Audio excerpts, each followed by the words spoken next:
All right, I'll call to order the EDA meeting here Thursday, June 6th, 2024. Welcome, everyone. Would you please call the roll? Bevins. Here. Beezer. Here. Grasula. Here. Johnson. Kirsch. Here. O'Day. Here. Sandy. Here. Yeager. Yes. All right, item number 3 is an approval of the agenda. Do we have any substitutions, additions, changes, or questions on the agenda that we have before us? Move to approve, Bevins. We have a motion to approve Second. and a second. Do we have any discussion? Hearing none. All those in favor signify by saying aye. Aye. Opposed, same sign. Very good. We have an agenda. Item number 4 is our consent calendar. This is a notice to the public that all matters listed are considered routine by the board and will be enacted upon in one motion. There's no separate discussion on these items unless good cause is shown prior to the time the board votes on the motion to be adopted. This will be a roll call vote. That includes items 4A, approval of the minutes, 4B, financial reports, 4C, Swanson Hascamp report, 4D, the DDBC report, and 4E, the Visit Brainerd report. Do we have a motion to approve the consent calendar? So move, Bevins. We do. Do we have and we got a second. Do we have any discussion? Hearing none. All those in favor? Oh, this will be a roll call. Please call the roll. Bevins. Yes. Beezer. Yes. Grasula. Yes. Kirsch. Yes. O'Day. Yes. Sandy. Yes. Yeager. Yes.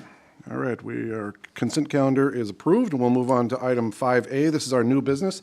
This is a presentation on ABS, the reconstruction outreach efforts. Would you please, thank you very much, Mr. Dean. You're going to set this up? Thank you, Mr. Chair.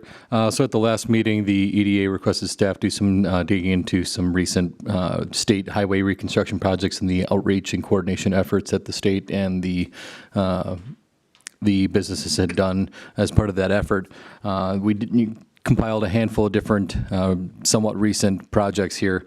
Something that we found was something that we had reported at that meeting is there's a pretty wide range of different efforts that you can do, from very little of just linking to the MnDOT website and the construction updates to very elaborate of dedicated Facebook and websites and webcams to fairs and a lot more engagement. And we also included a handful of the different examples and samples of flyers and distributions that we had received from a handful of those different people that we had reached out to.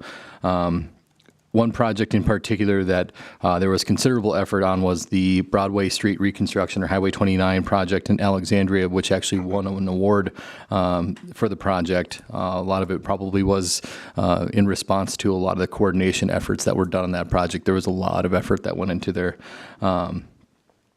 But I included a lot of information here, but Nicole Fernholz, who is a member of the EDC with Alexandria, she was also involved in that project. EDC was kind of the lead of that coordination effort through that project. She has agreed to help present to the EDA here, kind of highlight some of the efforts that went into that project. And Lori, has she jumped online? Perfect. I think she'll be able to help you all with giving a little bit more insight into some of the different ins and outs of what went into that project. Very good. Thank you. Before we jump to Nicole, do we have any questions for Mr. Dean? All right. Nicole, do we have you? Yeah, can you hear me okay? We got you. Excellent. Yes, please. Thanks for joining, and we'll turn it over to you. Yeah, thanks for having me, you guys. This was a blast from the past and fun to walk down memory lane because it's already been almost 10 years. Well, yeah, 10 years since we started planning it. Our office hopped in well after the planning of the project started. We officed with our local visitors bureau in the same building, and there had been numerous meetings up until then on what this project was going to look like, informational meetings and obviously citizen input. But it wasn't until probably around March of 2013 that our director for the Visitor Bureau said, what are we going to do about these downtown businesses and make sure that we portray a perception that it's safe to shop downtown and that it's easy to get into these businesses, even though there's some construction going on. We want to make sure that the idea of shopping downtown was conveyed and heard from our community. Tourism is a major economic driver of our area, obviously, and to have this construction happen during one of our busiest seasons was not received well by some of our businesses, but also this is when we can do it. So our office just naturally stepped in and said, well, we can be the point of marketing and this grassroots effort to make sure that we have some dollars put towards this project. So it wasn't really until July where we got some money from Blue Cross Blue Shield. They gave us $40,000 to use as we see fit, is what they said, to help support this project. And then we just gathered a couple committee members from various organizations. You know, we made sure that the Visitor Bureau director was on this committee, the Chamber of Commerce, ourselves. We have the downtown merchants, we call them the downtowners. We had representation from there, and then obviously the city, and then our media. And we kind of all put our heads together and said, how can we make this a positive perception and then raise some funds? And I'm going to tell you, it wasn't hard to raise funds. We just put out a call within a small group and said, hey, can you help just donate a couple dollars to this project? And we ended up, I think, $21,000 we raised just from that ask. And that was from our office. The downtown merchants provided some dollars, the Chamber of Commerce again, some local service clubs, because we did presentations to them as well. So $21,000 was raised relatively easy. And then we went to our media outlets and said, this is what we have, what can we do?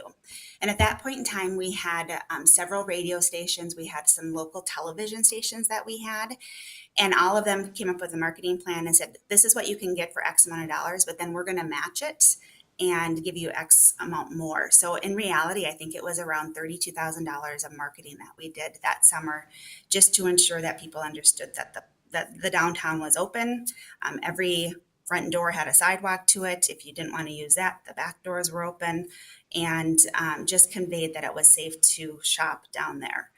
So we did a lot of marketing with radio, newspapers, magazines, as I said, and then made banners, which sounds silly, but it gave a visual of what the downtown was going to look like. And we put that in 3 of those at the entrances to Alexandria, and the banner showed what downtown was going to look like, and also the detour around downtown, because it's a trunk highway and it's an important part of our city. So we wanted to make sure people knew how to get around it. So that was very, very visible. I actually remember my cousin got married that summer, and my aunt was just in a tizzy because the groom supper was downtown Alec, and how was she going to get around? And I said, you know what? I said, if you have problems, give me a call. You're not going to. I said, it's so obvious how to get around downtown. And she's a tough cookie, and she didn't even call to complain to me. She's like, that was really easy. I'm so glad that there was so much signage. So we had a lot of signage, a lot of marketing, but then we also made sure that we had events. And the very first thing we did was hire Peter Bruce. He did a walking tour of downtown, and I wish I could remember where Peter Bruce is from. But you know how you just get used to your community and you don't notice things? And he came in as an outsider, and we walked downtown and said, do you know how to get around downtown? And if we don't, how should we create signage and wayfinding signs to do that? So he came in, and we still have a lot of that signage that he recommended to us, because we just found it to be a very important part of the downtown area. We also had a groundbreaking ceremony, and we hand delivered all of the groundbreaking ceremony invites to every business downtown. And in that, that invitation, we had a packet of information for them that included the timeline of the project, because we did it in phases. And then we also had contact information. So if they needed to know something about the curb design, this is who you call. If you needed to know something about a revolving loan, this is who you called. So there was always somebody that they could reach out to have answer questions, or really even just to vent. This committee kind of became that listening board and would take their ideas, the downtown merchants' ideas, and try to implement them.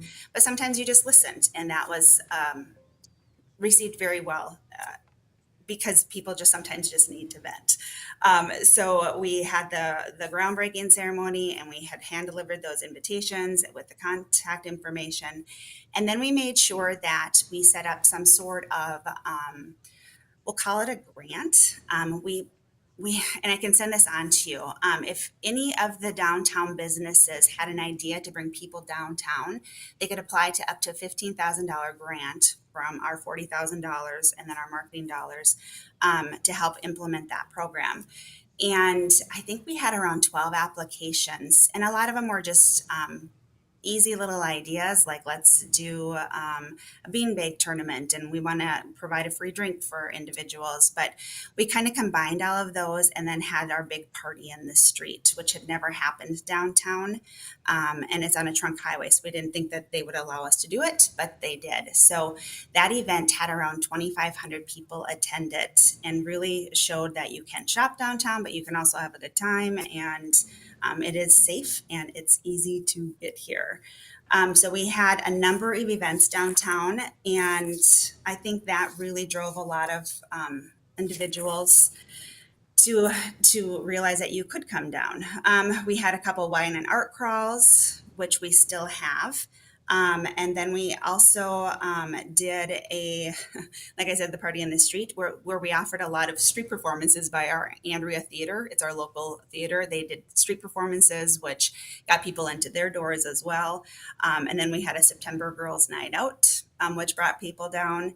And then in the end, we celebrated again with a ribbon cutting, where we had local media and the local officials and everyone there to celebrate. Okay, now it's open and we're going to have this ribbon cutting, and really cheesed it up, but people appreciated that. Okay, we're open and we made it, and pretty much on time. So I think that what we learned was communication was key. And we thought we did a good job, and then we heard that you did a good job, but we could have done this better. But we just wanted to make sure that everyone knew that every front door remained open. There was always access. I mean, even if it was a wood sidewalk, there was access to every front door. We also, our city planner ignored any sign ordinances that we had at that time for downtown. So he would just blindly turn an eye to anything that wasn't actually legit, and just let people put out their signage that they needed to market their area. In that packet, we also included some ideas that they could do for marketing. We don't own businesses downtown, so it was really up to the downtowners to step up and implement some of these. And they did. And some of these still exist, actually. Thursday evenings, we suggested let's do extended business hours so people can come down and shop. And we still have that in place. And in fact, we have a concert on the courthouse lawn that came from this 10 years ago. We recommended doing like a business buddy system. So if you had someone shop on the 400 block of downtown and they came into your shop, and you're on the 500 block, offer them a discount and almost do like a bingo card. And a lot of our businesses downtown, competitors and like businesses, did that. So a lot of cross marketing with one another. The back entrances to a lot of our downtown merchants were not being used. So they weren't very accessible or really even pretty. A lot of the merchants redid their back entrances to make them more of a welcoming space, and the patios of our back doors are now just amazing. To this day, still, I think a lot of people use our public parking lots and use the back doors because it's just easier to use them, and that stemmed from this. And then we did celebrations downtown. We just wanted to, even in the middle of all the dust and the construction, we just wanted to celebrate that this was a project that was going to enhance our area. And I think that we did a good job of that. We also, as a group, committed to eating downtown once a week. The optics of that was very well received. We had a number of restaurants, and somebody just threw out a restaurant. So once a week, we as a group would show up and have lunch down there. And just show support and really answer any questions, or just say, hey, we're here. Let us know what we can do for you. And I think that overall we did a good job. I actually forgot that we had won an award. So that was fun to remember that too, and then just go through some of this stuff. So Do you have any questions for me? Oh, thank you. Nicole, does anyone have any questions? Please. Yeah, hi, this is Marie. Thanks so much. This is great idea sharing, and I think it gives us some good ideas to work off of. I was just curious, like timeline wise, so you guys, EDC kind of took the reins of it in 2013, and then were you guys having like monthly meetings, or how did that Yes. kind of progress? Yep. Excellent question. Monthly meetings. We didn't have them structured like an EDA meeting. It was okay. Let's let's meet monthly until we really get into the middle of construction, and then we're going to meet as needed. And sometimes that was weekly. We didn't obviously have these Zoom and team meetings that we do now, but it was really easy to pull people together. But it was monthly up until probably May, June, and then we were meeting, weekly, maybe every other week, and a lot of emails going back and forth.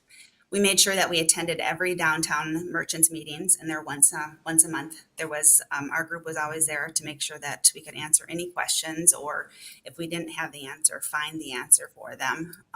So pretty loosely organized in the beginning, and then it became more structured, but not ever to the point where we took minutes. So I'm really surprised I had a lot of this information. And then did EDC kind of act as like the hub for like gathering information from MnDOT to like disseminate out to the businesses, or is that kind of filtered through another organization? We used Widseth. Tim Schoenhoven was our guy with Widseth, and he just recently retired from here within the last year. Otherwise, I'd have more information from him. But he was our guy. He would have that information for us and then provide it to the EDC to get it out on the website, Facebook, and then the media. Also very, very good with talking with the mayor, and the mayor had weekly newspaper columns as well as radio columns. I think she called them the Mayor's Minute, where she went on every Friday and talked about what was happening and where we were, and if we were on time, if we'd run into any hiccups. So she was very much in the public eye with the information that Woodseth had from MnDOT. Great. And then, so we're about 2 years out from our project, and we're just trying to figure out like timeline for this as well.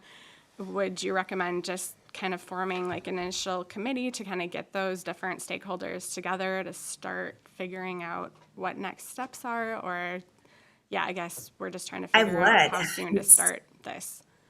It goes so fast.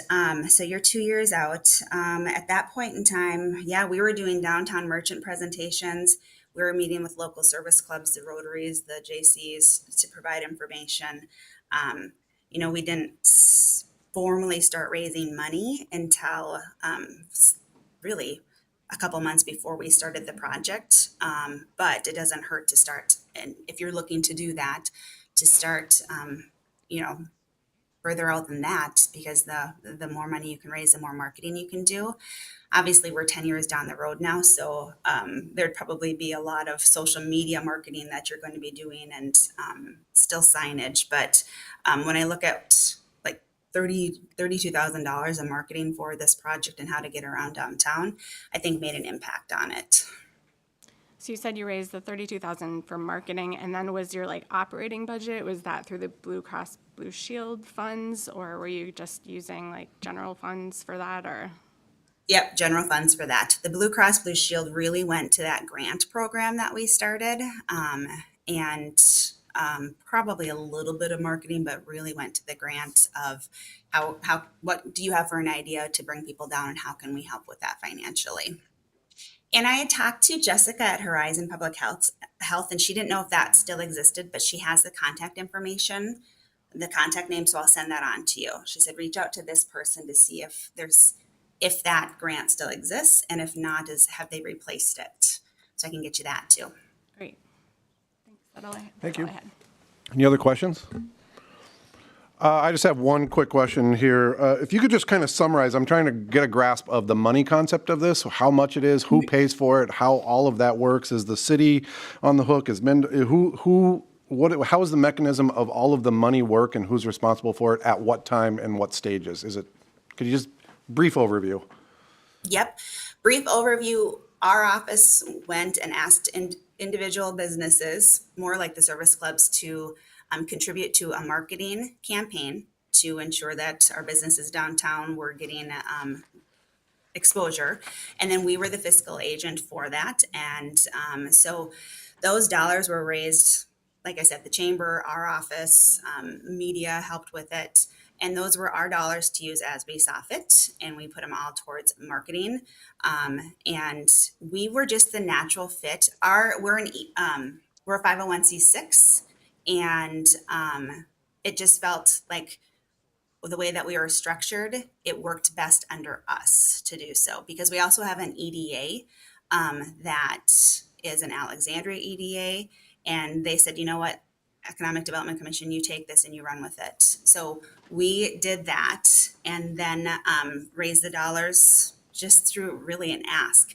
I think that we probably could have raised more, but we just felt like, we did what we could. And then the local media met a lot of that match as well with in-kind donations. Understood, thank you. Who paid you guys, Nicole? We just did it. Okay, great. Any other questions?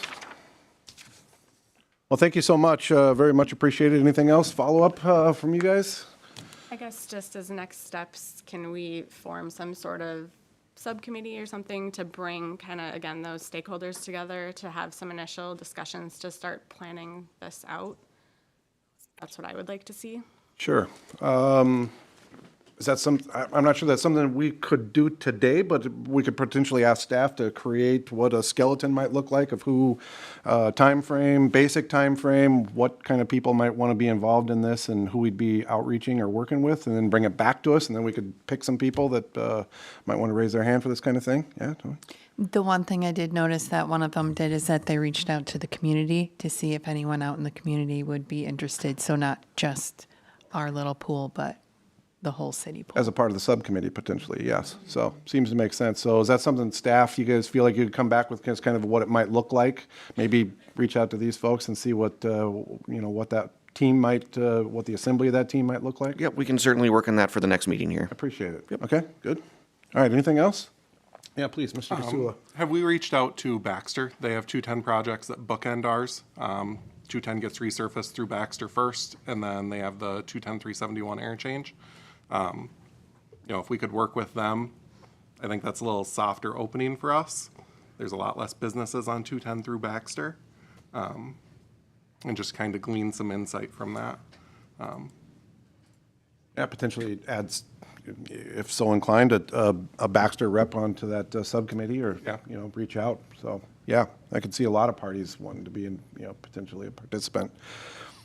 Anything else? All right, very good. We're going to move on here to item 5B. This is the approval of the VCV revised purchase and development agreement. This is found on page 67 in your packet. Mr. Kramvik, please. Thank you, Mr. Chair. So VCV is requesting an amendment to the purchase and development agreement to extend the construction commencement deadline, revise the minimum improvements for 1918 TC Drive, and note of the transfer of outstanding membership interest of the developer to Ann Chang.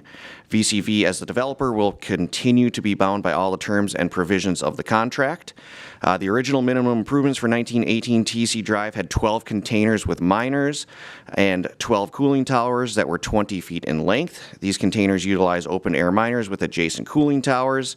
The proposed change includes 26 40-foot containers that house data mining machines using immersion technology, with cooling towers located on the top of the containers. Staff provided a link to show the difference between open-air mining and immersion technology within the agenda item memo. The City Council is currently considering an interim use permit for outdoor storage as a principal use and has directed staff to produce a sound study prior to their revisiting the interim use permit. Staff did email some of the report yesterday. That's kind of preliminary, so that was in your email. City Council, just to note, does have the ability to add conditions to the interim use permit. Staff also within this memo did detail the steps that would be required upon denial of the amended purchase and development agreement. So with that, staff does recommend approval of the resolution approving the amendment to the purchase and development agreement between the EDA and VCV. I'm here to answer any questions, and I believe there's some representatives from VCV. I did ask the city attorney to attend the meeting as well to answer any questions. I'm not sure if he's online or not. Very good. Can we see who we have online here, just real quick? Looks like we do have Joe as well as some other people. Okay, does anybody have any questions for Mr. Kramvik? Please. Thank you, Mr. Chair. Yes, sir. I asked Mr. Kramvik, and I didn't hear an answer. On the original purchase and development agreement, that has expired? The commencement to start construction has expired. Okay. Which The is an integral- which is I would argue essentially- is an integral part of the PDA. Yep. But my question is, you had, the question came up that if this development does not happen, that these two parcels are dedicated to crypto mining through eternity.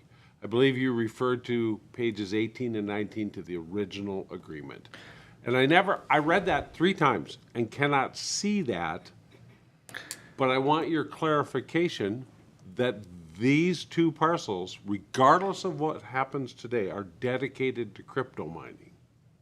That's correct. So it doesn't say that in the development agreement, but it'd be the construction documents that are included are called the minimum improvements. So the minimum improvements are what's required to be completed on the site, which are the construction documents.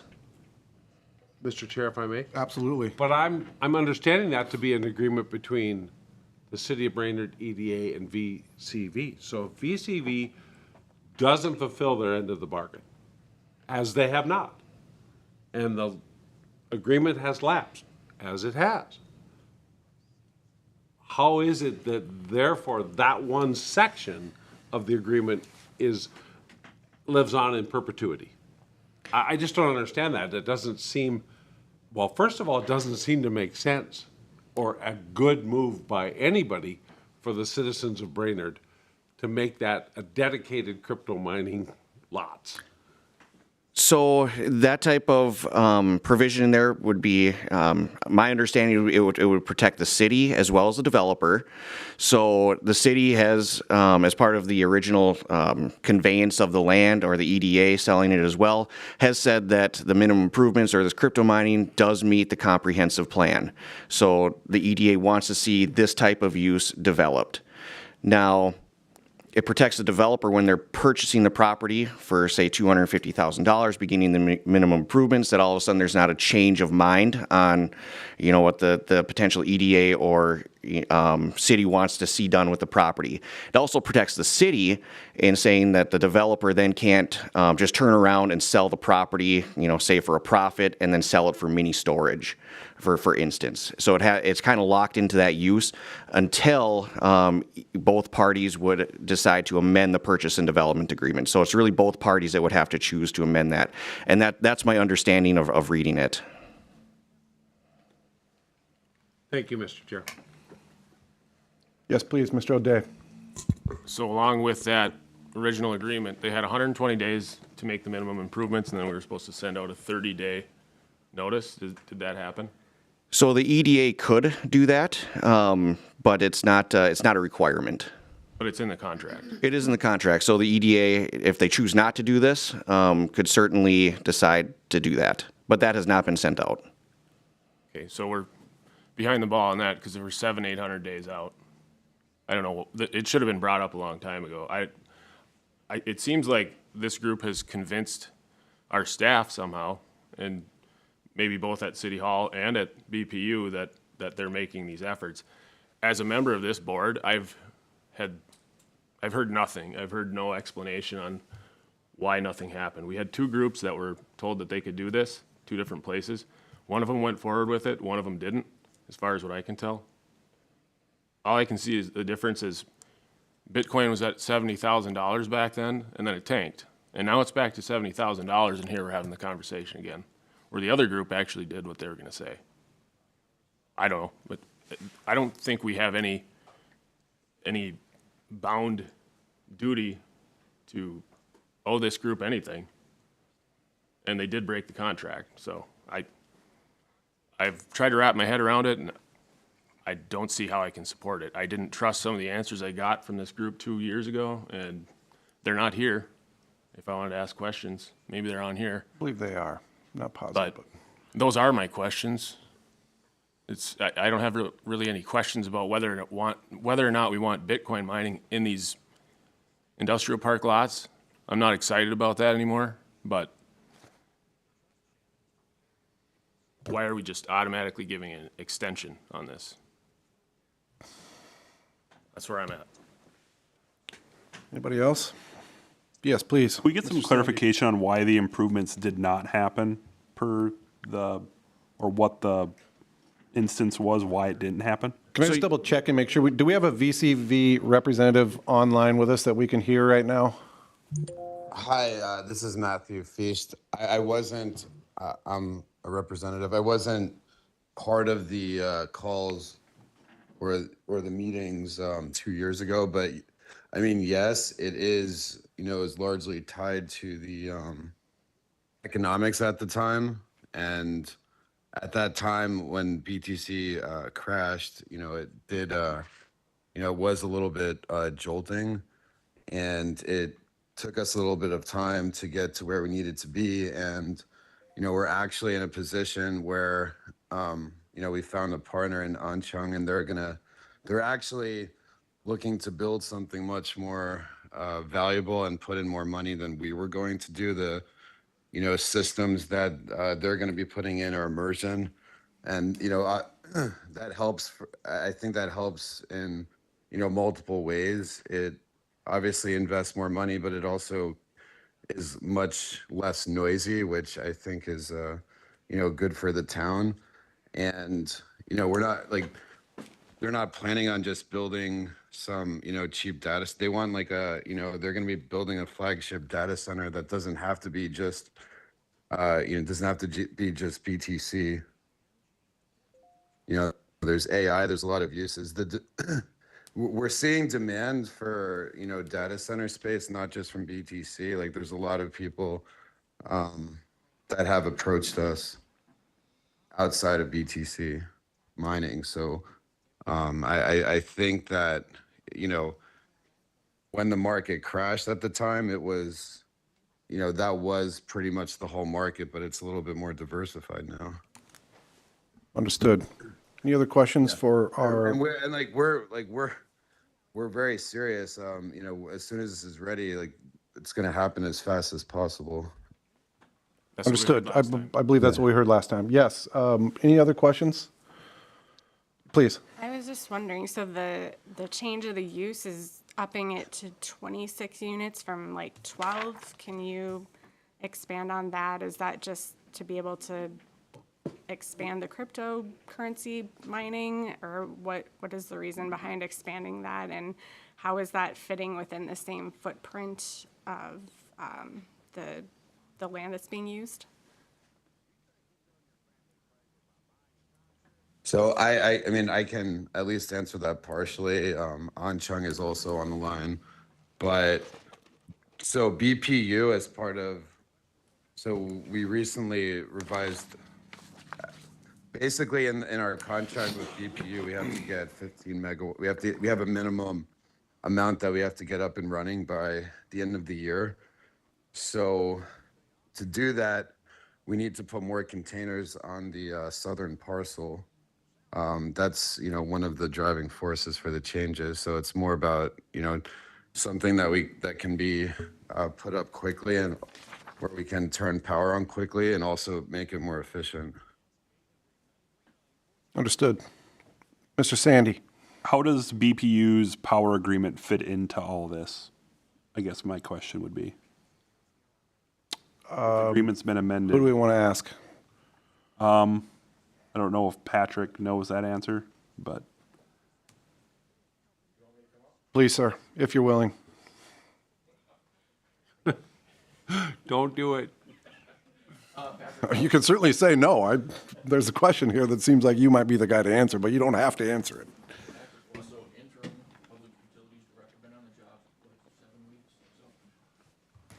Well, green light.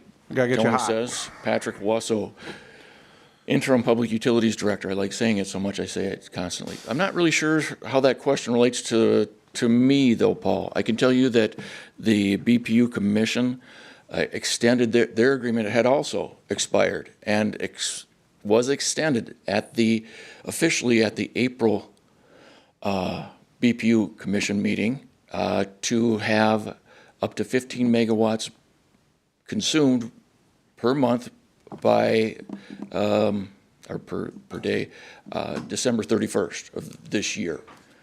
So I was intrigued when, I'm going to jump in if I can, when I saw that you guys are saying that they have to have substantial completion by April of next year.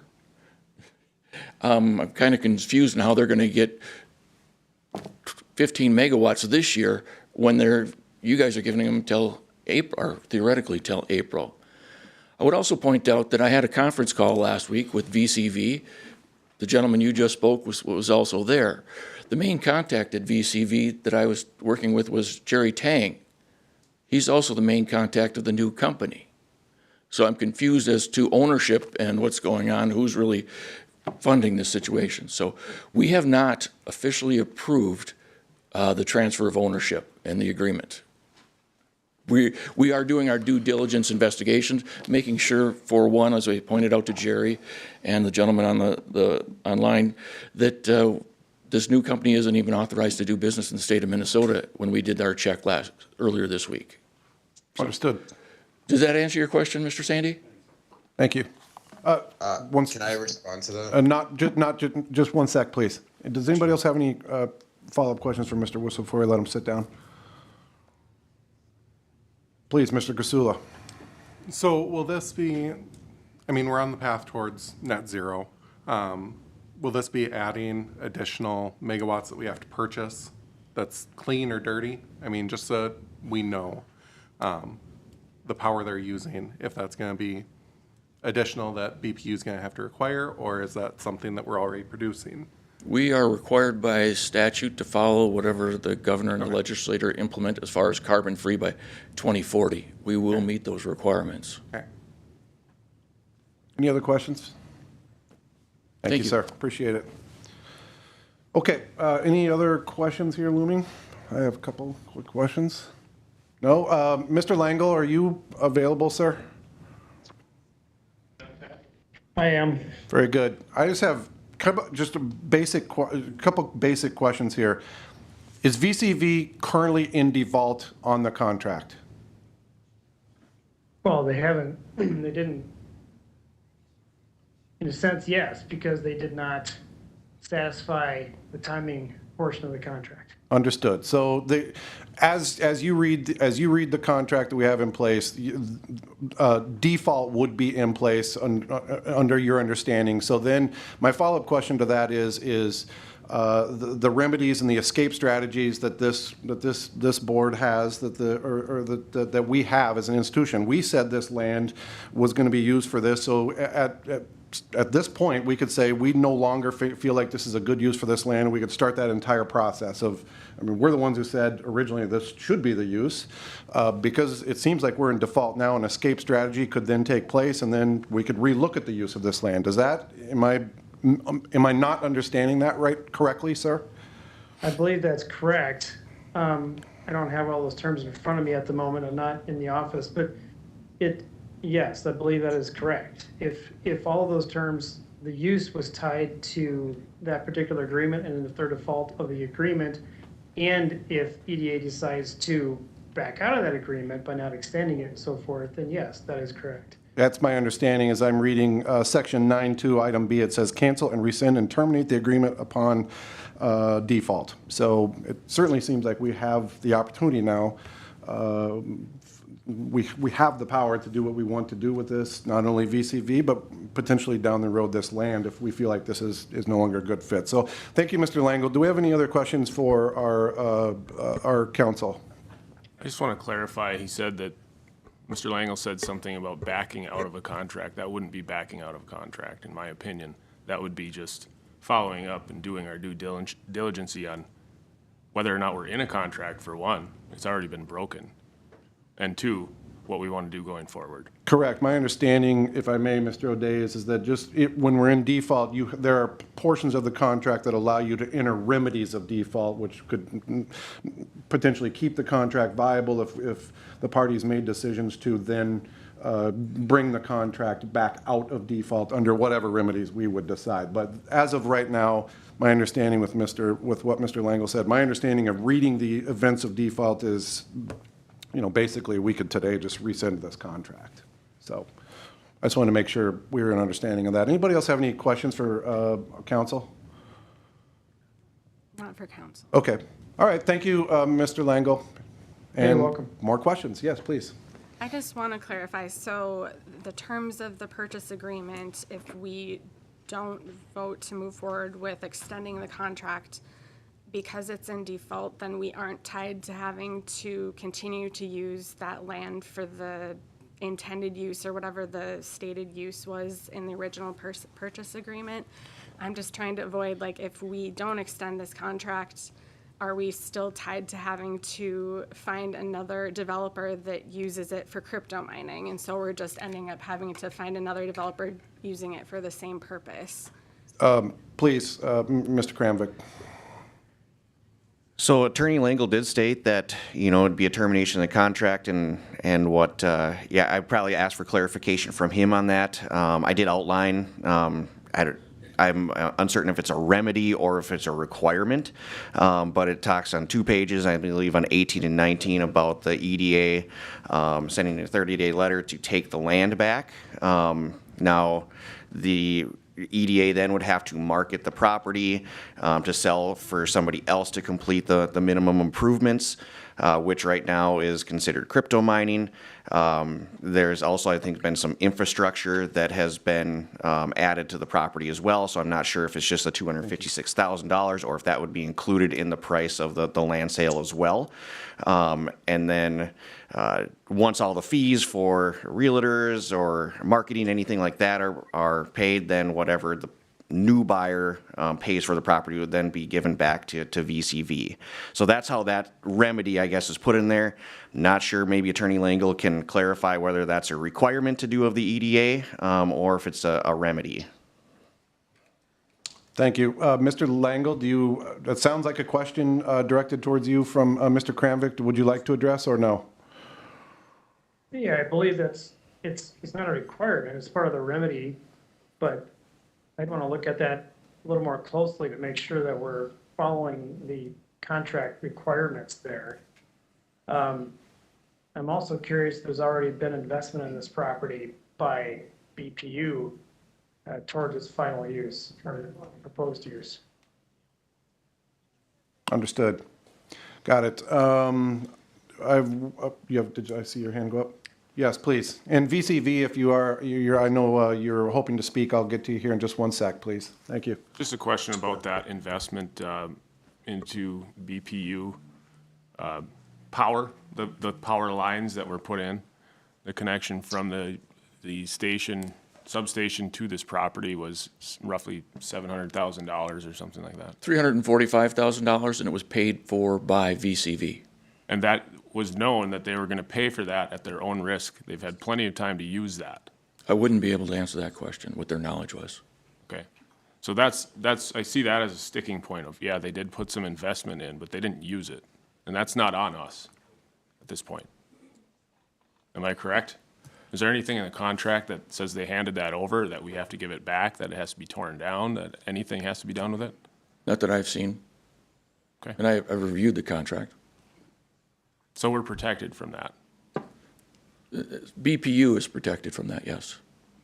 but not the city. Our agreement is BPU's agreement, which is the city. So when we start talking EDA and all the other entities, Joe would have to answer all those questions. Okay. Has that infrastructure become property of BPU? It would be the property's infrastructure. Okay, so it could come or go with the So owner. a future user would be able to utilize that, and they would need that, any user, not just a crypto miner. Correct, yeah. I'm saying if this current owner. I liken it, Mike, Were to to sell. improvements to the property that are made before you build a house. And sometimes you bring electricity and water and sewer to a property before you build your home. And so they're ready to go. There's still a lot more work that has to be done on their property. And we're working with them on that part of it, but we haven't received any engineered plans that we've requested at this point in time. Okay. And as far as the minimal improvements that were required from this body, had nothing to do with that power. That was all BPU's. That was all contract. BPUs, yes. Okay, thank you. The remedy section upon default is lengthy. I mean, we need a lawyer to understand it, I'll be perfectly honest. I've read it 4 or 5 times, and obviously that's why we have Joe. So thank you very much, I appreciate it. Do we have any questions specifically for Joe on that? Okay, VCV, I'm sorry, I'm not sure which person's, was it Matt? Okay. Matt, if you would like to speak, the floor is yours, sir. Yeah, hi, thanks for letting me speak.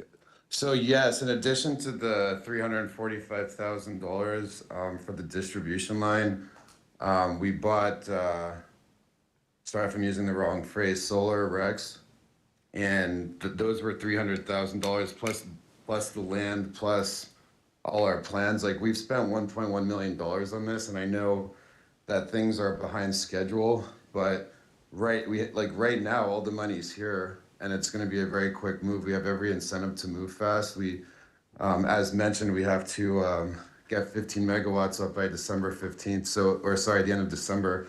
So everybody is incentivized to move very quickly here. I guess to answer the reason why there's a different date, to answer Joe's question, the reason there's a different date for April for the minimum improvements, that's for the northern parcel. The 15 megawatts will be done, the 15 megawatt requirement by the end of the year will be completed on the southern parcel where the containers are going to be, versus the north parcel, which will have eventually have a building.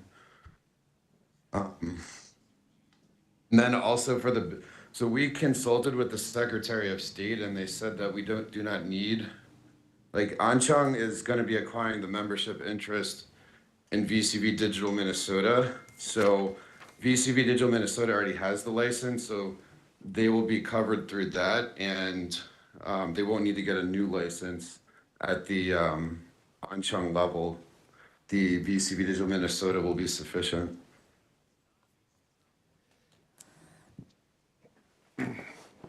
Thank you. Any other questions for anyone? All right, moment of truth.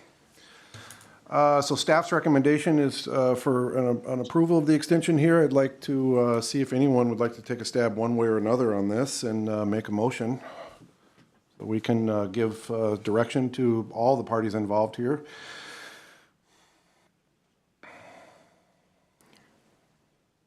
I'll make a comment before anybody makes a motion. Okay, please, Mr. O'Day. Hearing that BPU staff is looking into what we just heard about, and hearing what we heard from the individual online, we can't take that at face value and just know that that's for sure the way that this is, without our staff doing their due diligence on where these companies are coming from and who's properly licensed or not. So if we made a decision to make this extension right now, I think it would be premature. I'm not excited about making an extension at all. I understand that they've made significant investment, but they spent it in the wrong way as far as I'm concerned, and they didn't do what they said they were going to do with this body. That's where I'm at. So based on whatever motion somebody wants to make, I'm not making one. Understood. Anyone else? I do. Yes. Before a motion is made, I just want to let everyone know that I have to abstain from voting just because of my firm is in negotiations with BCV for construction based on whatever is voted here. So I will be abstaining. Thank you. And for the group, just could you clarify what our options are right now, James? We could take no action, we could make a motion to deny the amendment, or we could make a motion to approve the amendment. Is that correct? That's correct. Could get clarification from the attorney, to do something potentially similar to what Brainerd Public Utilities did. Authorization to approve it contingent upon, final verification of legalities of the contract. Understood. And maybe Joe can clarify if that's an option for the resolution. Mr. Langle, did you hear that question? One more time. Mr. Langle, do we still have you, sir?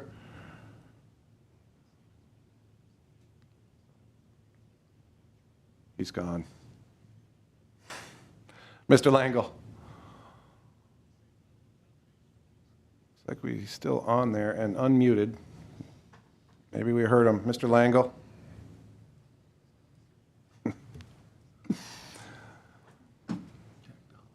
Yes.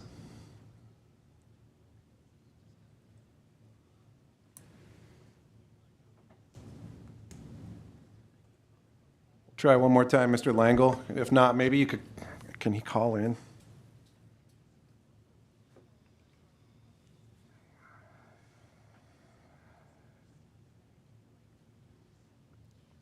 Mr. Langle, if possible, could you just call in with your cell phone? We'll see if we can get you on a microphone here.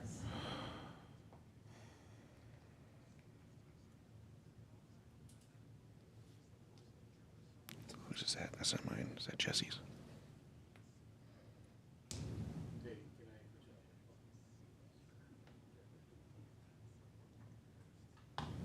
Very good. Thank you, Mr. Langle. Did you hear the question that was directed towards you from Mr. Kramvik? Yes, and the answer is yes. You could make conditions like that. All I'm asking is that you be somewhat specific as what kind of terms you're looking for. Okay, understood. And if could you just walk us through what a no action today, what the sequence of events is following no action? Well, if there's no action, the BCV is still in default, and absent a 30-day notice, then you're just at a standstill, which it doesn't seem to really move the ball forward one way or another. So I'm not sure if that's a particularly useful option unless you're looking for some more information and want to come back to it fairly quickly. Understood. And our third option, Mr. Langle, would be to deny the resolution approving the amendment, which would be forward action and start in process, the 30-day notification, and the continuance of default process, correct? Yes. Thank you.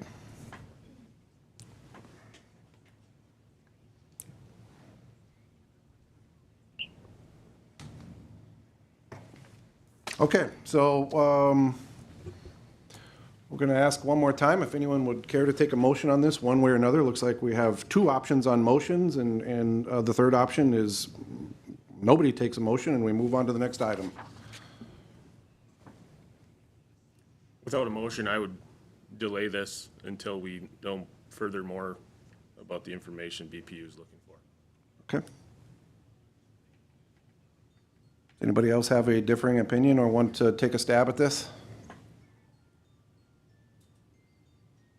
All right, very good. Thank you.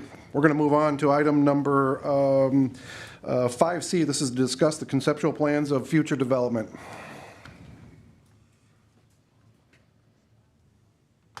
Thank you, Mr. Chair. Sorry, Mr. Kramvik.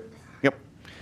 So as part of SHC's scope of services for 2024, the EDA directed SHC to prepare a concept plan for the City of Brainerd property. Staff and SHC are looking for direction from the EDA as to which property the EDA would like to focus on next. In 2023, the City Council did not designate Trailside Park as a park because of the potential for future residential development. Trailside Park has an extensive master plan for additional park activities. However, the Park Board has made it clear that they're not in favor of new park property. Trailside Park has a 5-inch water line stubbed in. I believe that's what City Engineer Dean had stated for future development. However, additions to the utility wouldn't be needed to supply adequate water pressure for a larger development. This is kind of along the entire Beaver Dam Road there, especially with the potential development for Country Manor. The property would not be able to be immediately developed because of the utility infrastructure, but this would begin the process and help BPU plan for potential utility improvements. There was a study done by the Realtor Group that kind of looked at this property as well for potential development. And, with that, Jennifer's from SHC is here. She possibly had some other ideas as well. Currently, we've done the Wright Street extension. We've looked at downtown properties, looked at TC Drive as well. Those were kind of labeled as Tier 1 properties to look at concept plans for. So this is, I guess, staff's recommendation for the next one to look at, but Jennifer may have some other ideas as well. Very good. Yeah, 1 second, please. Yeah, please, Mr. Bevins. Thank you. I didn't mean to interrupt, Jennifer, but Mr. Kramvik, didn't Parks and Rec deem this a park? Jesse, could you answer that one? I'm pretty sure we did. There's actually a drawing with soccer fields and all kinds of stuff. That was a handful of years ago that drawing was brought before the park board, but when the resolution was brought to dedicate the parks, this one was left out for potential future development. Perfect. Just wanted to clarify that for those of us that are old. I did not draw this park, so if it was Yep. somebody else. It didn't during that wave of. Thank you, Mr. Yes. Chair. Very good. Please, Jennifer, she's going to tell us how much money we're going to make on Trailside. Let's have it. Good morning, everyone. So actually, I don't have alternatives to Trailside Park because I think actually it's a very good property that we should take a look at. What I wanted to share with you is it's related to the concept plans and then also related to the brokerage side that I've been working on over the last month or so. Because I've got a few individuals who are quite interested in a couple of different options in town. So on the TC Drive Industrial Park, I actually have a couple potential interested parties. And then I'm also talking to another group who's interested in some downtown / perhaps along the Washington Street corridor types of housing projects. So my question is, in addition to the Trailside Park, whether it would make sense if we offer a little bit of concept planning services to some of those developers that have shown real, true, valid interest. The individuals that I'm talking to are actually interesting companies from the standpoint of they're both developers and contractors, so they basically do the whole thing internally, which I think gives us a much better opportunity that there would actually be a project that would come to fruition in these cases. So there's 2 groups, they both fall into that. One of them is actually on the industrial side, that's down in TC Park. The other is actually the housing multifamily side. Those would be more of the downtown / Washington Street corridor.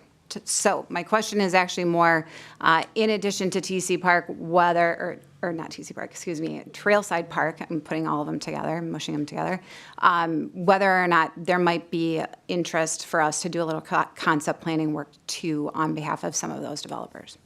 Very good. Thank you. Yes, please. Do you have an estimate of what that would cost? It would be all contained within the budget this year, so it's not in addition to. It's when we do our contract for the year, we identify, I think it's up to 3 properties that we've said that we would do some concept planning for. Trailside Park is larger, so we were talking that maybe it would come down to 2 properties this year, but in the interest of capitalizing on the interest, it feels like maybe a good time to say, let's look at that, and it would be all within the scope of our current contract. So. Very good, thank you. Just mechanically, this is parkland, this needs to go, does this parkland need to be dedicated back to the city, rezoned before we go through all of this process? It seems like an exchange has to happen, potentially rezoning has to happen, or, well, maybe not now, but just so we know what mechanically might have to happen before we say, yes, start trying to sell this. We don't want to slow down a developer by 3 months of getting this back as usable land. I think potentially bringing it to the park board, maybe one more time, and city council for consideration one more time would be a good idea. Jesse can maybe elaborate on that. I don't believe it would need to be rezoned. You really need to look at when a developer comes in, what are they interested in? Obviously these are concept plans, but obviously there's different district standards, so to just, prematurely rezone it may not be the best route. Understood, okay. But a conveyance back from parkland to city land? I don't know. It has to happen by the park board before we should do this. Is that So I can clarify, we went through this process, I believe, last year, is we realized that none of the parks had actually been officially resolved as parks. So this was actually a discussion between both the park board and the city council. So they were aware that not only had none of the parks been officially resolved, but Trailside was one of the ones that we discussed specifically. So they were aware that Trailside was specifically left off for future development. So they understand that there wasn't a lot of real eagerness to develop this as a future a park, and that they wanted to look at this as future development. So the park board understands that this is not set aside for a park anymore. Understood. Okay. So our steps today, Mr. O'Day. I remember this process, and it was 3 different places. It was Trailside Park, 20 acres at Buffalo Hills Park, and Gustafson Park were left off specifically as dedicated parkland. The rest of our parks are dedicated now. That's my understanding. I don't know what it's zoned on Trailside Park right now. I'm sure it's zoned. It's probably zoned park. Is it zoned for park? I'm pretty sure it's. So what is the difference between zoning for park and dedicated for park? So the zoning would look at your uses, what you can do on the property, what size lots you can have. If it's not dedicated for park, then at that point, it's owned by the city of Brainerd. Essentially, because it's not dedicated, it really hasn't been stated that the future use is going to be a park. We had a zoning similar to what I think it probably should be on the south end of town. The property that's sold, it was like 700 acres. I think it was. So that one, and I can bring it up here. So the 700 acres is probably our rural living one. So that's kind of your. It's not parkland. It's kind of set aside for holding. You can only develop 4 houses per acre in that development. So you're not you're not splitting it up into a bunch of 2-acre lots because that sewer and water can be added to those. It could be potentially rezoned to that, but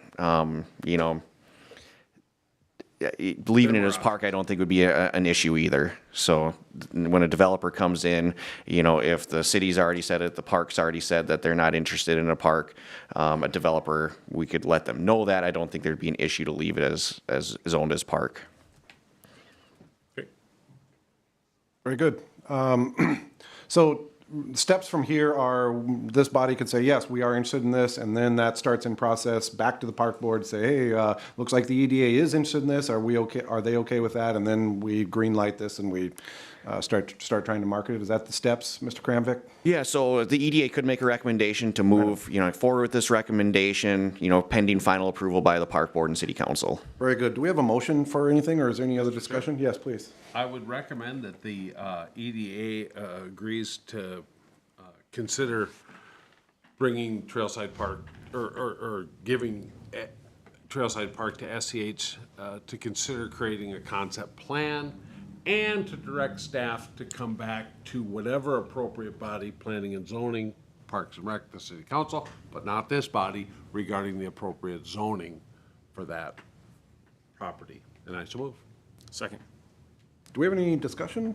Nope. Oh, yes, please. Do you need direction on the other, like the downtown properties? Does that need to be part of the motion at all, or? If it does, I think I'll take these separately, just because we have different actions attached to both. So we'll just isolate that to just this parcel now, and then we'll jump to the next one, if that's all right. Yep. We have a motion and a second. Is there any other discussion? All right, hearing none. All those in favor, say, this is not a resolution, signify by saying aye. Aye. Aye. Opposed, same sign. Very good.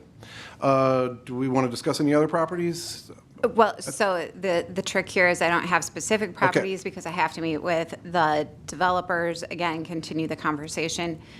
So I would like, even just verbal, some kind of acknowledgement, because it's a little bit different than what we've done in the past. Obviously, usually I'm concept planning for you. We don't have anybody interested yet, Right. et cetera. We have someone interested, and this would be helping them think through how they could develop the property, essentially. So I just want to make sure you're comfortable with that before I start that process with them. I think I am. Tony, is this the impetus of your question before? Is these the properties that you were wondering about when we wanted to make sure we discussed? So I think it was the annex property I had a question on. So are you talking about the annex or something different? Actually, the annex is one of the properties that the multifamily developer was interested in. The one question I had is on the compensation and the percentage of the brokerage fee and the co-brokerage fee. And one of them is 175%, 175% of which piece? Because it says that they will get, Mr. Kramvik. And this is the next agenda item, Yep. right? I think the brokerage It's amendment. coming up on our unfinished, right? So is, yeah, that was my question, if that was part of this discussion. okay, got sorry. it. Yeah, cart before the horse No, kind of thing, yes. The annex is part of what I'm talking about for Right. concept planning, but separate from the brokerage issue. Okay. So we could, in concept, Concept, I'm yep, good and then with we'll that. cycle back to how, yeah, Okay. the percentages. Hit it. Mr. Chair, I'd like to make a motion that we grant consideration to SEH to create a concept plan on the city-owned properties. Second. We have a motion and a second. Is there any discussion? Just to clarify, it's SHC. Thank you. For the official. Yep. Yes. Sorry. Motion and a second. Any other discussion or clarifications? Hearing none. All those in favor signify by saying aye. Aye. Opposed, same sign. Very good. Thank you very much. Now, I believe we can move on to our unfinished business, which will parlay right into our next question. This is the approval of the amended brokerage agreement with Camp Real Estate. And I'm sure you should just stay up there because I'm sure we'll have questions. So, very good. Please, Mr. I'll just give Kramvik. a real quick, brief synopsis of this. So the City Council, this was reviewed by the EDA at the last meeting, directed back to City Council to verify City Council is open to sale of the annex. It's only been discussed as lease in the past. City Council did approve that. So again, the EDA did already recommend approval of this contract, and with that, staff recommends approval of the amended agreement, and Jennifer can answer any questions. Do we have the contract? It's in here. I didn't bring it with me. So when you're asking a specific, could we pull it up? I'm going to try to get to it here. It's on 156, I believe. Yeah, 150, yes, 156.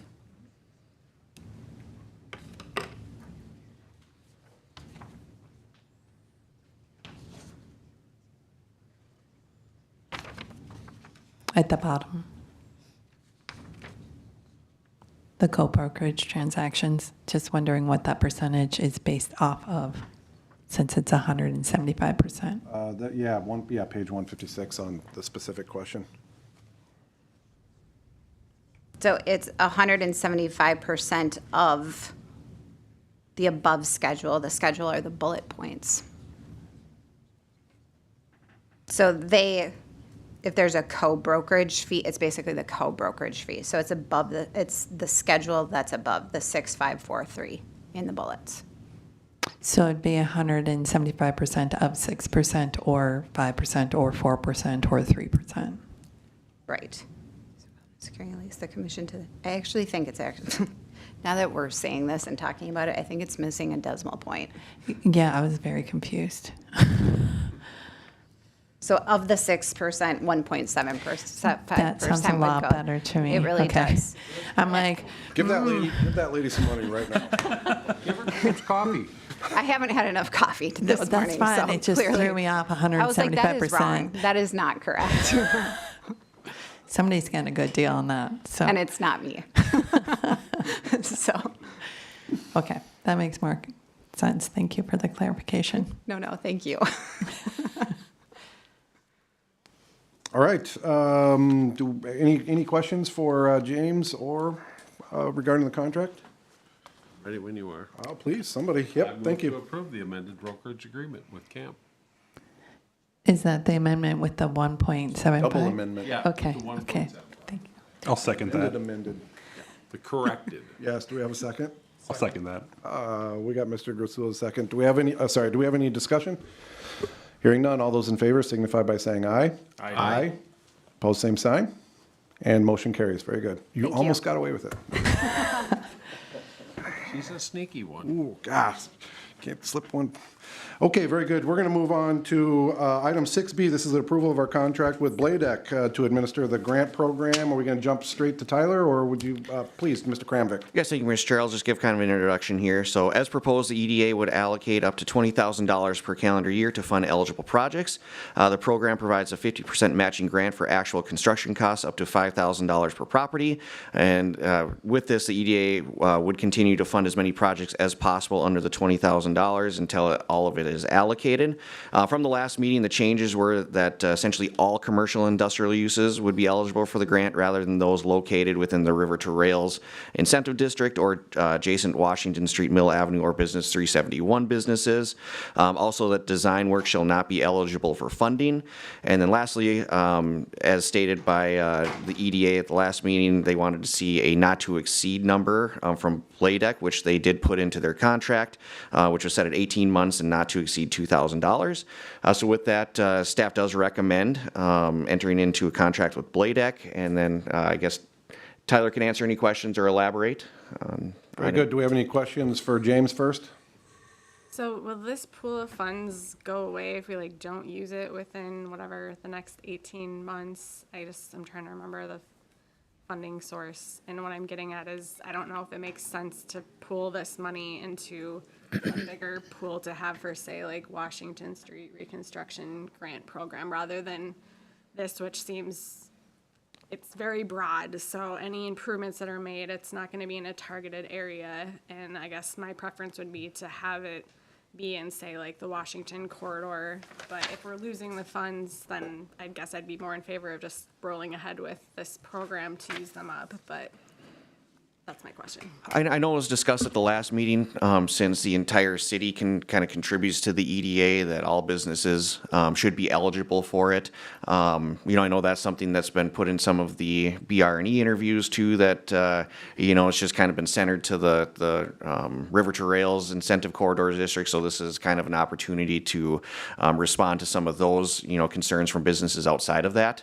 The EDA could make a motion to, say, keep this in its own separate pot. So if it's, we're essentially just be getting the grant program going. If it's not all used within the first year, maybe it just stays in its own separate area.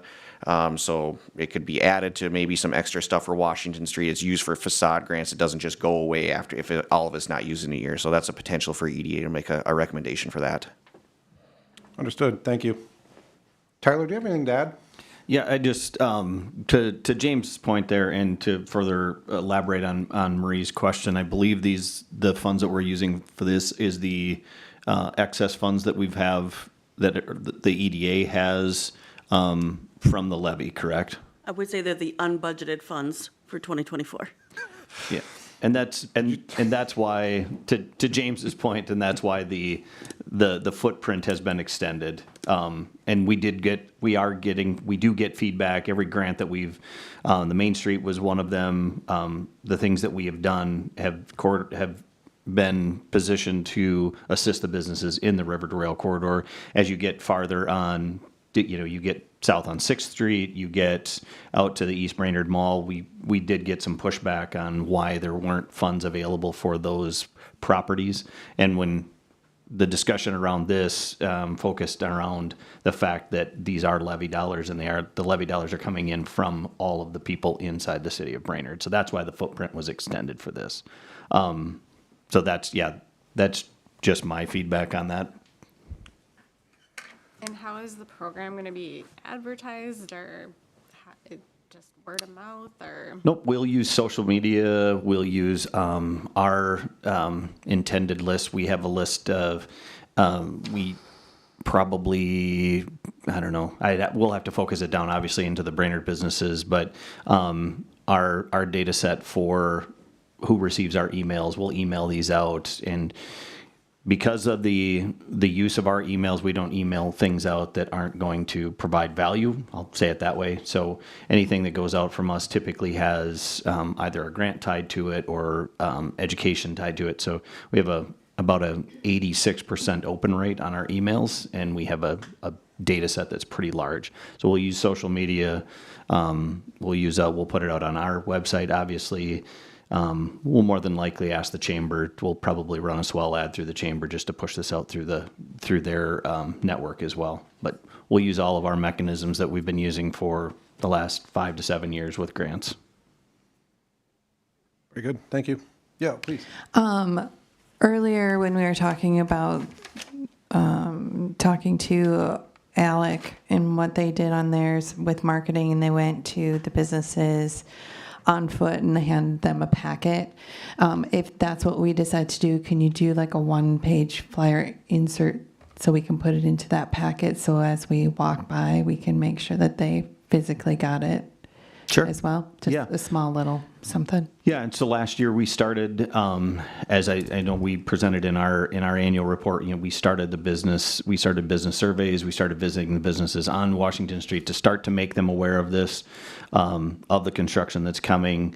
But yeah, we'd be happy to do that. We could do that very quickly. Okay. I think that would be good if we do go to each business to make sure that's included in the packet. Excellent. Okay. Any other questions? If not, we'll be looking for a motion here. Question. Got a couple questions. Mr. O'Day?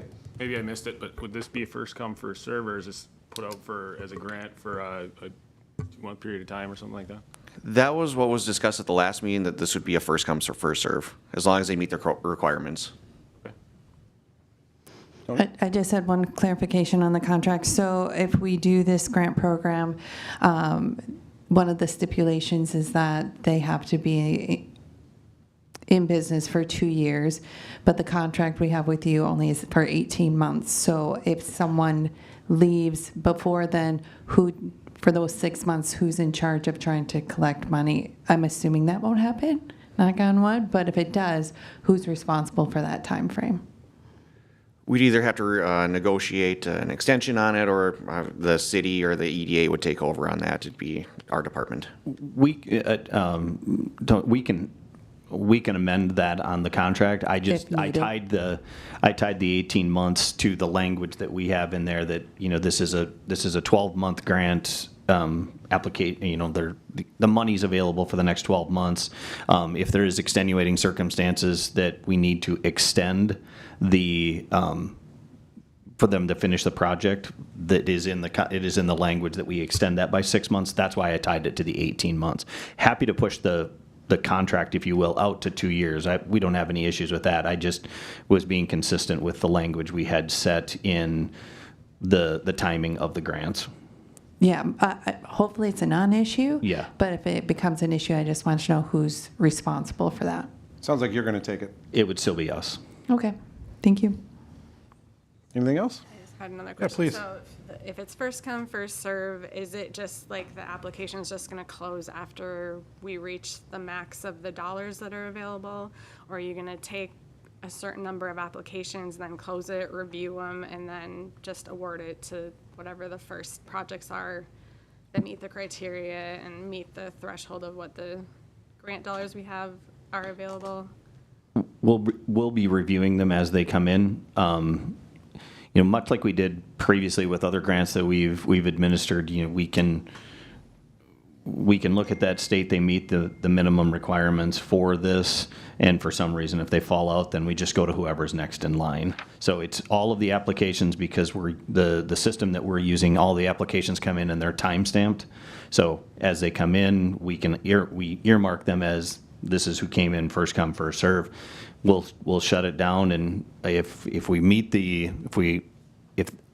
the applications that come in meet the requirements and have maximized or have met the amount that we have allotted, we'll close it down. We'll shut the application down. We'll communicate out that the application has been closed. We have appropriate number of applications to fund this, to get the funding out. So we'd shut it down. It would be nice to have a pool of applicants so that if any of those projects fall through, that we can go back to other. Yep, we tag them all. They won't go anywhere. They'll stay in our system. We'll hand those over. Actually, what we did with the Main Street is that we put these into your SharePoint system, so they'll actually be housed in the city once we get them. We get the package, we move them on so that the city stores them. We do not store them. Okay. We have a motion? Mr. Chair? Yes, please. I move to approve the contract with Bladek. to administer the grant program and recommend any final changes to the qualifications and guidelines. Excellent. We have a motion. Is there a second? Second. Any discussion? Hearing none. All those in favor signify by saying aye. Aye. Pose same sign. All right, we'll move on to our last item of unfinished. This is item C. This is a review of the Central Business District Incentive Policy. Mr. Kramvik, please. Thank you, Mr. Chair. So this would be an expansion to the existing River to Rails incentive policy. At the last meeting, the EDA board recommended that the district should be expanded west of Washington Street Bridge, along with South 6th Street. Other ideas were discussed, but these seem to have kind of the most interest, so that's what I based on the proposed map on. Staff does recommend renaming the policy from River to Rail District to Central Business District Incentive Policy. I did provide some options at the end of this. One would be to approve the proposed Central Business District map with the same incentives as a River to Rail District, which is business valuation on a building permit, say it's a $2 million valuation for construction, $150,000 taken off. If it's under $150,000, building permit valuation is completely waived, but SAC and WAC is completely waived. So that can be quite a large number, especially when you're looking at the Thrifty White project, you're looking at hundreds of thousands of dollars. The second option would be separate the map into 3 zones or 2 zones, however the EDA would see fit, and only waive SAC and WAC in the original River to Rail District, with a small expansion along Washington Street Northeast. This would, discussions with the city engineer, also with previous public utilities director, and when the River to Rails District was first kind of conceptually planned, it seemed like the utilities in this area could handle it, and also new utilities are being put in Washington Street. So I know BPU has had concerns in the past about expanding too much with SAC and WAC fees being waived. So you could separate it to only have SAC and WAC fees waived in certain areas. And then also for consideration, you could add additional incentive zones, or it could be, extended out on Oak Street. So really looking for feedback from the EDA on what they'd like to do with this potential incentive district. Very good. Thank you. Any questions? We have our map up here. This is our expand. Do we have a new name for the River to Rails that we're talking about? Central Business District? That's it? That's okay. All right. It's kind of boring, but I was thinking for River to Rails-ish or something.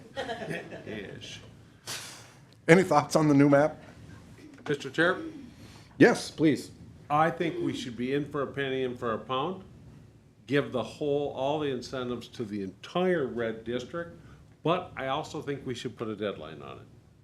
I mean, this has kind of been the eternal gift, and I think we have a huge project coming along the Washington Street corridor in the next 2 years. I think the incentive should go through that project, because if you're going to do it, if you're going to do something substantial, which would include a benefit from SAC and WAC reduction. Right. Consider it now, plan it then, get it done, and then I think we should reevaluate the entire project. So I like the project. I don't think we've actually had a lot of activity in it recently. We had some to start with, but I really think the theme should be do it now, or because it's a great deal. It's a fantastic deal. The people that have benefited from it, some have benefited substantially, but MnDOT has given us kind of a great line in the sand, and I think that should be it. Thank you. Our previous policy had basically a 10-year lifespan, correct? It did. I believe it started in 2000. Is that the number you have in mind, roughly 10 years? Well, I don't know what it actually began, and I apologize for that. I'm just using the 2019. end date. Well, I'm actually then reducing it if 2019 was the beginning. Yeah, so to the end of the, MnDOT is the Washington Street is 2025 and 6? 6 and 7. 6 and 7, so no, then it would be an 8-year, kind of the end of 2027. All right. I just think that's a good, rather than having it out there forever and not people, I think that you have to create some enthusiasm. And I think the MnDOT project is a good impetus if you're considering expanding the district to the Kevin Yeager Business District. It's exactly what we're doing. Yeah, that we should give some incentive, and part of the incentive would be a time limit. It gives somebody then 3 years. We always have the opportunity to extend it we at can that come back, time. absolutely. Right. Yeah. But I think to create some enthusiasm for the project, I think it's a great incentive. I'm just not 100% sure that people are aware of it. And rest assured, within a year, everybody's going to be aware of the Washington Street project as soon as they can't get across. So if you're a business in the red, I think it might create some enthusiasm and some incentive to take advantage of what we're offering. Thank you. Excellent. Any other questions for staff or comments? So Kelly, are you asking that the end date line up with the be done in 2029 so that they have the same end date for the I expanded? think there needs to be a definitive end date, and I think we need to advertise it as such. To me, But also, to answer Mr. Kramvik's question, include the entire central business district. I think to align the two deadlines to be the same would make it more clear. Excellent. And then just one clarification, right now, it doesn't go all the way to Mill Avenue. Is that something that'd be interested, to kind of pair with the Washington Street project, or, kind of good with stopping it, it's probably around 4th? Probably around 4th Street Northeast. 5th. 5th, yep. So that'd be one other thing to consider if you're kind of thinking about the road construction project. Should it be extended all the way to Mill Avenue, or does this work with the current map that staff's provided? Paul, sorry, Paul. No, that's okay. Thank you, Mr. Chair. I think we have a lot of businesses in East Brainerd Mall that could benefit from this too. So I think it agree. should be extended to encompass up to Mill Avenue. And even past that, there are some businesses along, and I don't know where the city limit lines, I know they're kind of jogged through that area, but there's some businesses on the south side of 210, up to even 10th and past 10th a little ways. Anderson. Yep. Anderson, yeah, around there. Just maybe to where 28th Street. How about to the city limit, Paul? Yeah, there you go. Just go to the city limit. It doesn't cost us a dime if nobody uses it. To the end of the project is what we could consider city limits. There's property on both sides of the highway, I believe, that are It's outside in of and city out, limits yeah. when we get out that way, but as long as it's in the city limits, it's in the city limits. Yep. I agree with Mr. Sandy and O'Day. Very good. If you're gonna do it, if you're gonna make it an incentive, make it an incentive.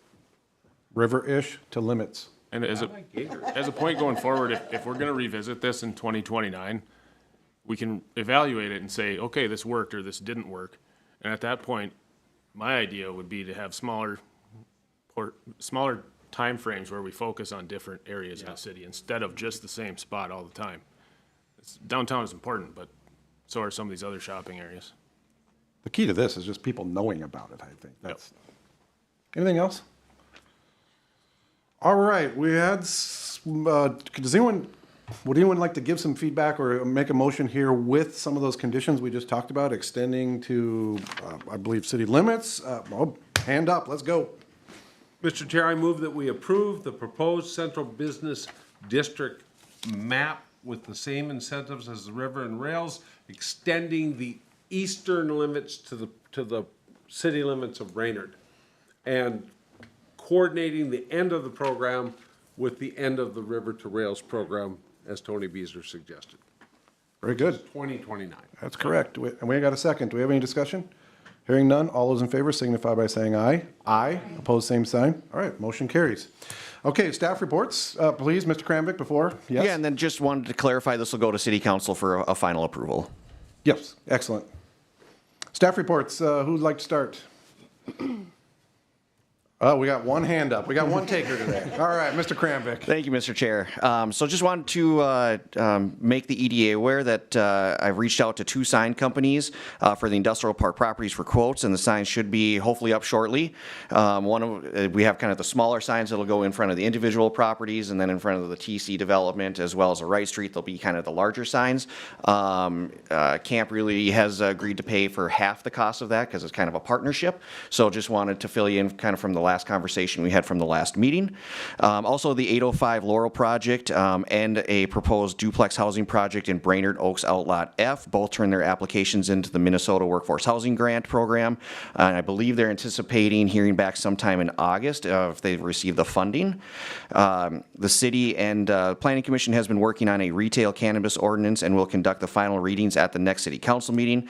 Cannabis retail is required in municipalities per state statute, so there are a couple ordinances moving forward through city council. And then also staff continues to work with the school district and a developer on a potential affordable housing project north of Buffalo Hills Park. I did attend a long-range planning committee meeting with the school district last week. They did seem interested in just listing the property kind of outright. This may be discussed at the next school board meeting, but the developer does still seem to show interest in the property. That's Very everything. good. Thank you, Mr. Kramvik. Anyone else? Yeah, please. Yes, Mr. Chair, thank you. A couple updates just to dovetail on what James said. For the Workforce Housing Development Program grant, just some good information for this body. There were 48 applicants for the $39 million that are available. Of that, $96 million were requested. So we've got 2 projects here in Brainerd that we're hoping to get funding for. Hoping to get all the funding for that, but stay tuned. Should be middle of August, August 15th-ish is when Minnesota Housing Board is supposed to meet on that. That could get bumped out a little bit, but the 2 projects will be in front of that at that point. You're saying there's a chance. There is a chance, All right. and we do have some very viable projects. So I'm optimistic on that. Our North Star building, we are working towards getting a bid for some improvements out there. That will be in front of our board hopefully this month after having review from the Department of Housing and Urban Development. It is a rather large potential project for improvements around the site, concrete spalling, some terracing, and some just general improvements to the outside of the perimeter of the building. So look forward to hopefully getting a contract signed on that if our board chooses to do that and move forward. And you should see that hopefully sometime towards the later part of this year. We've talked about Washington Street project. We'll certainly be putting in a small cities development grant request for that as well. So our rehab department will start working towards that for a pre-application at the end of this year to get that submitted to deed for consideration for that to line up in the same time frame that MnDOT will be doing that work. I think that is all I've got, Mr. Chair. Thank you very much, Eric. Do you have anything, Tyler? Okay, very good. Commission reports, anyone? I have one, Mr. Chair. Please. From the If You Think Nobody's Watching department, I'd like to thank DJ Donlinger and the Brainerd ISD 181 School Board for quoting Mr. O'Day and myself at the latest school board meeting regarding EDA business. So if you think you're sitting here at 7:30 in the morning and nobody's got the YouTube video on, they're watching. Never crossed my mind. Anyone else? Everybody should be watching us. Please. Should probably turn this back on. Two things. So our website is up and running, but I noticed that it's not linked to the city site. Is that correct? Can we add that link so they're together? Yeah, I know we're working on kind of integrating and eventually figuring out. We certainly put a link on the website. There's a lot of double links. information too that's on there, so that's something that we'll work on, and at least we can get a link going. Okay, and then on social media, has there been a blast? I missed it if there was one. Can we do a blast about the new website and to check out Yep, what's going on? we can certainly do that. Awesome, thank you. Mr. O'Day. Yeah, just on that note, I was told that the city website link to our TC properties or industrial properties was a broken link. So I don't know who's taking care of the city site as opposed to the EDA site. Yeah, Hopefully we can get we'll work on that. Streamlined. Anyone else? All right, very good. Move to adjourn. We got a motion to adjourn. Is there a second? Any discussion? Hearing none. All those in favor signify by saying aye. Aye. Opposed, same sign. Very good. Thank you, everyone.